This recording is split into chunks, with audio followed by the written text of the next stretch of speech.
तो पढ़ेंगे the science behind engine. Please appreciate this presentation has been prepared with all sincerity to the best of knowledge of students, teachers, and volunteers. We welcome words of encouragement and also suggestions for improvement for use in academics or any kind of exams. Please verify and collaborate with your course books for becoming an associate and or sending contribution in different subjects including storytelling. Please get in touch with your brief profile at buskinjoy@gmail.com. तो सबसे पहले हमारे पास topic के अंदर आता है topic का introduction. ठीक है, तो बेसिकली इंजन क्या होता है हम ये समझते हैं. तो इंजन एक या फिर एक मोटर, एक मशीन होती है जो कि डिज़ाइन की जाती है एक फॉर्म ऑफ एनर्जी को दूसरे फॉर्म ऑफ मैकेनिकल एनर्जी के अंदर ट्रांसफ़र करने के लिए. ठीक है, जैसे कि उसमें बेसिकली क्या होता है, इंजन के अंदर जो केमिकल एनर्जी होती है फ्यूल की, वो किस में कन्वर्ट हो जाती है, मैकेनिकल एनर्जी के अंदर. तो हीट इंजन जैसे जो होते हैं, ठीक है, जैसे कि या फिर इंटरनल कंबशन इंजन जो होते हैं, हीट इंजन का एक टाइप कह सकते हैं हम. ठीक है, तो क्या करते हैं, वो फ्यूल को बर्न करते हैं जो कि केमिकल एनर्जी के फॉर्म में हमारे पास अवेलेबल होगा, जिससे हीट क्रिएट होती है जो बाद में वर्क के लिए इस्तेमाल किया जाता है. ठीक है, तो बेसिकली यहाँ पे जो देख रहे हैं कि क्लासिफिकेशन ऑफ आईसी इंजन यानी कि इंटरनल कंबशन इंजन. हम बेसिकली इस पूरे टॉपिक के अंदर इंटरनल कंबशन इंजन ही पढ़ेंगे क्योंकि मोस्टली ऑटोमोबाइल्स में यही यूज़ होता है. अब सबसे पहले आता है हमारे पास कि बेस्ड ऑन इग्निशन, किस तरह का इग्निशन हो रहा है. उसके अंदर या तो स्पार्क इग्निशन हो सकता है, फिर कंप्रेशन इग्निशन हो सकता है. स्पार्क इग्निशन में क्या होगा कि आप देख सकते हैं यहाँ पे ऐसे स्पार्क होगा, यहाँ पे स्पार्क प्लग लगा होगा, यहाँ पे स्पार्क करेगा यहाँ पे. ठीक है, तो वो क्या होगा, स्पार्क इग्निशन. और कंप्रेशन इग्निशन के अंदर क्या होता है कि अपने आप ही कंबशन हो जाता है सिर्फ कंप्रेस करने से ही. ठीक है, और ये जो सारे टाइप्स इंजन के आपस में क्या है, इंटरकनेक्टेड है. अब बेस्ड ऑन वर्किंग साइकिल पे देख लेते हैं तो 4 स्ट्रोक इंजन, 2 स्ट्रोक इंजन मेरे पे दिखाया गया, 2 स्ट्रोक इंजन ये रहा. ठीक है, और मेरे पास 4 स्ट्रोक इंजन ये रहा. और क्या होगा मेरे पास कि बेस्ड ऑन फ्यूल कि मेरे पास डीजल इंजन है कि पेट्रोल इंजन है. ठीक है, ये भी हो सकता है. अब वर्किंग ऑफ 4 स्ट्रोक इंजन की देख लेते हैं. अब जो सारे इंजन थे आपस में इंटरकनेक्टेड थे, यानी कि मेरे पास 4 स्ट्रोक में डीजल इंजन भी होता है और 4 स्ट्रोक में मेरे पास क्या होता है, पेट्रोल इंजन भी होता है. और ऐसे 2 स्ट्रोक मेरे पास पेट्रोल इंजन भी होता है और 2 स्ट्रोक में मेरे पास डीजल इंजन भी होता है. अब होता क्या बेसिकली, जो डीजल इंजन होता है वो किसका टाइप होता है मैं बताता हूँ. जैसे कि जो डीजल इंजन मेरे पास होगा उसमें क्या होता है, उसमें हमेशा कंप्रेशन इग्निशन होता है. और जो पेट्रोल इंजन होता है उसमें हमेशा स्पार्क इग्निशन होता है. ठीक है, तो अब हम देखते हैं कि 4 स्ट्रोक इंजन की वर्किंग कैसे होती है. अब सबसे पहले हमारे पास इसके अंदर आता है कि इनटेक स्ट्रोक पहला स्ट्रोक होगा. ठीक है, तो इनटेक स्ट्रोक के अंदर क्या होता है कि वो स्ट्रोक होता है where intake valves are open and the air is drawn into the cylinder. The fuel injector sprays the fuel into the cylinder to achieve the perfect fuel-air ratio. The downward movement of piston causes the air and the fuel to be sucked into the cylinder. अब हुआ कैसे कि देख सकते हैं यहाँ पे आप कि स्ट्रोक के अंदर एयर आई यहाँ पे. ठीक है, एयर यहाँ पे आई तो उससे क्या हुआ, मैंने देखा कि ये नीचे किसका पिस्टन, पिस्टन नीचे किसका, तो एक specific amount of air and fuel का जो कॉम्बिनेशन है वो मेरे पास यहाँ पे अंदर आ गया. कहाँ के अंदर, इस सिलेंडर के पार्ट के अंदर यहाँ पे. अब दूसरा स्ट्रोक में क्या होगा, कंप्रेशन स्ट्रोक होगा.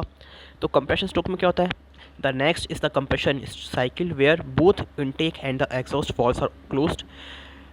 The upward movement of piston causes the air fuel mixture to be compressed upward toward the spark plug. The compression makes the air fuel combination volatile for easier ignition.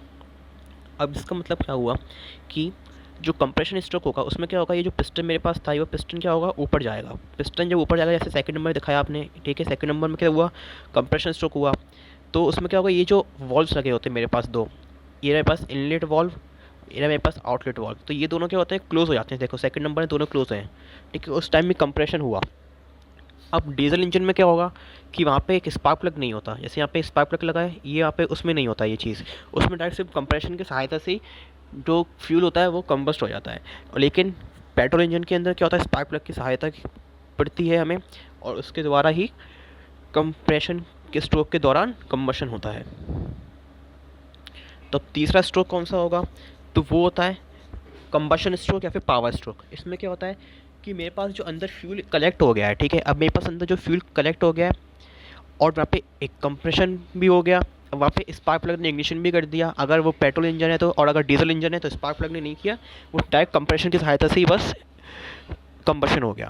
तो अब इसमें क्या होगा कि combustion हुआ यानी कि एनर्जी बहुत सारे अमाउंट पर रिलीज़ होएगी. ठीक है, और इसके दौरान भी क्या होगा, ये जो वॉल्व्स हैं वो कुछ टाइम भी दोनों क्लोज रहेंगे. और स्पार्क प्लग ने जो प्रोड्यूस किया है, ठीक है, इग्नाइट किया है कंप्रेस्ड फ्यूल एयर मिक्सचर को, उससे जो हीट प्रोड्यूस की है उसने, ठीक है, उसके जो सहायता से क्या होगा, ये नीचे खिसकेगा, ये दोबारा नीचे जाएगा पिस्टन। अब पिस्टन जब नीचे खिसकेगा, ठीक है, तो इस स्ट्रोक को मैंने क्या बोला, पावर स्ट्रोक। अब अगला स्ट्रोक आएगा वो होता है एग्जॉस्ट स्ट्रोक। अब एग्जॉस्ट स्ट्रोक में क्या होगा कि मेरे पास फ्यूल जो था वो पूरा बर्न हो गया, ठीक है, एनर्जी भी उसकी मैंने यूज़ कर ली।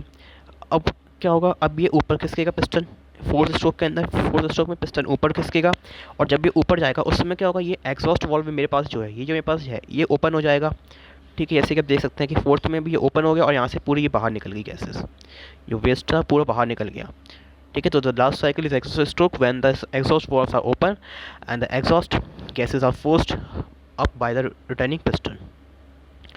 तो ये मैंने पढ़ी पूरी फोर स्ट्रोक की वर्किंग किस तरह से होती है।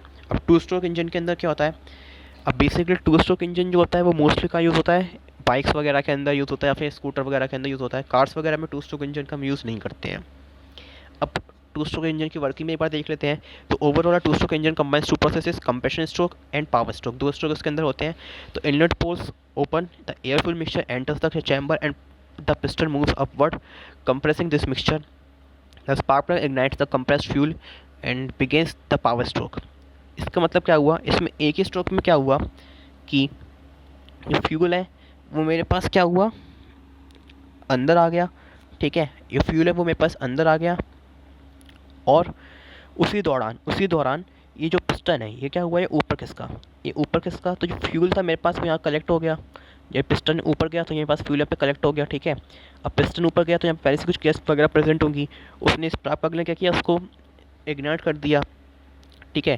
तो अब क्या होगा कि अगले स्ट्रोक पावर स्ट्रोक में क्या होगा, जब इग्निशन हो गया तो पावर निकलेगी, पावर होगी हीट की वजह से, तो उसकी सहायता से क्या होगा, ये पिस्टन नीचे खिसकेगा। अब पिस्टन जब नीचे गया पावर स्ट्रोक में, कौन सा स्ट्रोक में, ये चल रहा है पावर स्ट्रोक, तो क्या होगा, इधर से पुरानी जो कम्बस्ट हो चुकी गैसेस वो बाहर चली जाएंगी एग्जॉस्ट से, और यहाँ से जो नया फील्ड मेरे पास आया था वो इस तरह से खिसक के पूरा ऊपर यहाँ पहुँच जाएगा, ठीक है।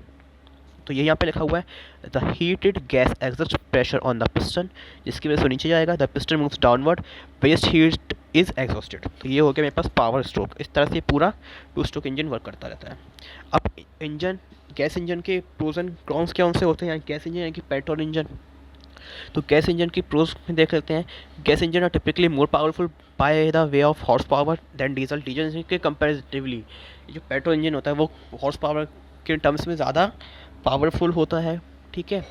और क्या होता है पेट्रोल इंजन ठीक में क्या होता है, generally benefit from being easier to tune and tune up, उनकी ट्यूनिंग करना आसान होती है। Further more petrol engine have better ratio of price to power and burns fuel more eco friendly than diesel does. अब इनका rate भी कम होता है पेट्रोल इंजन का, और ये जो करते हैं इको फ्रेंडली भी फ्यूल को बर्न करते हैं एंड कंपेरेटिवली टू डीजल। इसके डिसएडवांटेजेस क्या होते हैं तो वो देख लेते हैं। तो the downside of petrol engine is that typically its life span is almost always shorter than that of diesel engine. अब डीजल इंजन कंपेरेटिवली इनका लाइफ स्पैन होता है, यानी कि जल्दी ख़राब हो जाते हैं petrol engine as comparative to diesel engine. This is basically relate to the fact that diesel engine will have usually a higher residual फिर रीसेल वैल्यू। डीजल इंजन की क्या होती है, रीसेल वैल्यू ज़्यादा होती है। Equally, if not more important, is the fact that gas engines get less miles per gallon, sometimes significantly than their diesel engine counterparts. इसका मतलब क्या हुआ कि जो डीजल इंजन होता है उसका माइलेज ज़्यादा होता है as compare to petrol engine. अगर in terms of miles per gallon की बात करें या फिर किलोमीटर पर लीटर की बात करें, ठीक है। अब डीजल इंजन के प्रोस एंड कॉन्स देख लेते हैं। तो डीजल इंजन जो होता है उसमें क्या होता है, उनकी रेसिल वैल्यू ज़्यादा होती है, अभी हमने पढ़ा, ठीक है। मच बेटर फ्यूल इकोनॉमी होती है कुछ डीजल इंजन की। डीजल इंजन में क्या होता है, जनरली रिलायबल होते हैं पेट्रोल इंजन कंपेरेटिवली, और उनकी जो टॉर्क प्रोड्यूस करने की क्षमता होती है वो भी ज़्यादा होती है as compare to petrol engine. अब उनके कॉन्स क्या होते हैं, तो डीजल पावर ऑटोज जो होते हैं, ठीक है, वो जनरली मोर एक्सपेंसिव होते हैं given petrol engine. The advantages, क्योंकि पेट्रोल इंजन सस्ता पड़ता है, ठीक है, और डीजल इंजन जो होता है वो क्या करता है, उसके अंदर कि जो फ्यूल होता है वो पूरे तरह से बर्न नहीं हो पाता है एज़ कम्पेयर टू पेट्रोल, ठीक है। तो इसलिए इसको क्या कहते हैं, फ्लदर in loose meaning of the word. Diesel almost have less horsepower for accelerating, merging, etc. than similar gas engines. अब सिमिलर अगर मेरे पास एक पेट्रोल इंजन है और एक डीजल इंजन है, तो उसके अंदर क्या होगा, जो ज़्यादा हॉर्स पावर किसकी होगी, पेट्रोल इंजन वाले की ही होगी। What does CC stand for, अगर हम देखते हैं कि बाइक वगैरह के अंदर बात करते हैं कि जैसे कि ड्यूक 125 सीसी या फिर के टी एम ड्यूक 200 सीसी, तो सीसी का मतलब क्या होता है, ठीक है। तो a cubic centimetre is a unit of volume per capacity of a volume of capacity of a container. In automotive terms, a cylinder, it is equivalent to the value of 1 in centimeter into 1 centimeter into 1 centimeter। यानी कि इसका मतलब क्या हुआ कि जो cubic centimetre की बात करते हैं वो कहता है 1 into 1 into 1, और ये किसकी वॉल्यूम शो करता है हमें, जो सिलेंडर की वॉल्यूम है, ठीक है। इंजन के अंदर जो सिलेंडर था हमने देखा था, जिसके अंदर पिस्टन इस तरह से कुछ मूव करता था, ठीक है। तो उसकी जो सिलेंडर की वॉल्यूम है उसी को क्या बोला है हमने, उसकी वॉल्यूम को सीसी बोला है, इन टर्म्स ऑफ सीसी, यानी कि सेंटीमीटर क्यूब के अंदर। डिस्प्लेसमेंट क्या होता है, displacement is the total volume of air and fuel burned in engine cycle. Displacement differs with number of cylinders being employed in an engine. अब इंजन के अंदर क्या होता है, कई बार एक से ज़्यादा सिलेंडर भी होते हैं, कई सारे जो बड़ी बड़ी गाड़ियाँ होती हैं, तो होता है कि डिस्प्लेसमेंट को किस तरह से डिफाइन करेंगे कि जो टोटल वॉल्यूम बर्न हो रही है एयर या फ्यूल की मिला के इंजन की साइकिल के अंदर, पूरी साइकिल के अंदर, उसी को डिस्प्लेसमेंट बोलेंगे उस इंजन का। अब लेंथ ऑफ स्ट्रोक को मेज़र करा जाता है सेंटीमीटर के अंदर, एरिया को मेज़र करेंगे हम किसके अंदर, सेंटीमीटर स्क्वायर के अंदर। उसके अंदर का जो एरिया है, पिस्टन सरफेस का जो एरिया है, और जो वॉल्यूम कैपेसिटी पूरी सिलेंडर की होगी वो किसके टर्म्स में आएगी, क्यूबिक सेंटीमीटर के टर्म्स में। ये भी हमने पढ़ा था, ठीक है। तो इस तरह से उसकी इंजन की जो कैपेसिटी है उसको सीसी में नापा जाता है। अब परफॉर्मेंस ऑफ इंजन देख लेते हैं कि वो किस टाइप में होता है। तो हॉर्स पावर के टर्म्स में आपने सुना होगा कि आउटपुट ऑफ इंजन को हॉर्स पावर टर्म्स बताया जाता है। So if an engine possesses 100 horse power, it means 100 horse power of mechanical power available when the engine is operating. यानी कि इसका मतलब क्या होगा, जब इंजन ऑपरेट करेगा तो 100 हॉर्स पावर अवेलेबल होगा, जब अगर कोई इंजन की कैपेसिटी 100 हॉर्स पावर है। अब ए 100 हॉर्स पावर का मीनिंग क्या होगा कि एक हॉर्स पावर कितना होता है, 786 वाट। अब countless factors have an effect on engine's output. These factors include max RPM, number of valves, over square or under square, air fuel ratio, compression ratio, air induction efficiency, etc. अब जो overall और पूरे engine की performance होती है, फिर car की performance होती है, तो वो किस पर डिपेंड करती है कि उस इंजन का के अंदर कितने वॉल्व्स हैं, ठीक है, कितना ओवर स्क्वायर, अंडर स्क्वायर, या फिर कितना उसका राउंड पर मीटर है, आरपीएम है, एयर फ्यूल रेशो क्या जा रहा है उसके अंदर, कंप्रेशन रेशो कितना है उसका, एयर इंडक्शन एफिशिएंसी कितनी है, ठीक है। तो वो इसके बेसिस पे डिफाइन किया जाता है।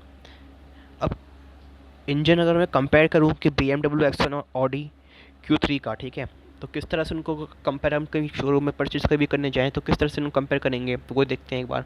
तो इंजन का टाइप अगर मैं देखूँ, ठीक है, तो twin power turbo 4 cylinder engine, ठीक है। और एक में क्या है, ऑडी Q3 में मेरे पास अवेलेबल है 4 cylinder inline diesel engine with common rail injection system and exhaust gas turbo charging, ठीक है। अब दोनों के अंदर क्या 4 सिलेंडर इंजन का यूज़ किया जा रहा है। डिस्प्लेसमेंट यहाँ पे बताया था आपको कि कितना टोटल बर्न कर रहा है फ्यूल को एक पूरी साइकिल के अंदर, तो इसमें ज़्यादा करता है, इसमें कम करता है, ठीक है, वॉल्यूम के अंदर।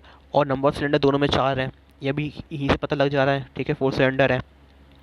अब पावर कितनी दी हुई है, तो दी है 192 bph एट 5000 to 6000 rpm, और इसकी कितनी है 138 bph एट 4200 rpm।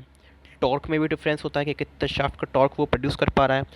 तो टॉर्क 280 न्यूटन मीटर का 1350 टू 4600 आरपीएम के बीच में अगर जब इसका इंजन वर्क करेगा तो इतना टॉर्क प्रोड्यूस करेगा। और वहीं जब इसका इंजन 1750 या फिर 2500 आरपीएम के बीच वर्क करेगा तो 320 एनएम का टॉर्क प्रोड्यूस करेगा। अब इसकी गियर ड्राइव कौन सी है, तो फ्रंट व्हील ड्राइव है, ये दोनों फ्रंट व्हील ड्राइव है। तो इस तरह से बेसिकली हम डिफाइन करते हैं दोनों की इंजन कैपेसिटीज़ को। Thank you.